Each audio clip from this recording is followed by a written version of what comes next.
Hi guys. இந்த 2, 3 நாளாவே பார்த்தீங்கன்னா, நிதிக்குட்டிக்கு டெய்லி லஞ்சுக்கு சாப்பாடு தான் குடுத்து விட்டுக்கிட்டு இருந்தேன்.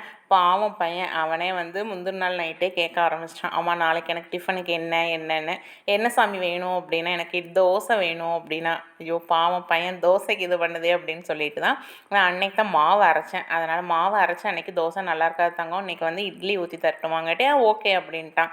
அவனுக்கு வந்து சாப்பாடை தவிர்த்து வேறு டிஃபன் ஐட்டம் என்ன கொடுத்தாலும் ரொம்ப பிரியமாக கொண்டுட்டு போயிடுவான். அதனால் பார்த்திங்கன்னா அன்றைக்கி காலையில் இட்லி தான் சரின்னு சொல்லி காலையிலேயே ஊற்றி கொடுத்து விட்டுருந்தேன். அதுக்கு வந்து இவனுக்கு இந்த புளிச்சட்னி வந்து ரொம்ப பிடிக்கும். அவன் வந்து இந்த சட்னிக்கு பார்த்திங்கன்னா ரெட் சட்னின்னு தான் சொல்லுவான். அதுக்கு வந்து பச்சை வெங்காயம், கொஞ்சம் பூண்டு, தக்காளி, கருகாப்பில், காரத்துக்கு தகுந்த மாதிரி மிளகாத்தூள் போட்டு நல்லா நைஸாக அரைச்சி நல்லெண்ணெயில் தாளிச்சிங்க அப்படின்னா சூப்பராக இருக்கும். தாளித்து நல்லா கொதிக்க விட்டுறணும். ஏன்னா நம்ம பச்சையாக அரைச்சதுனால.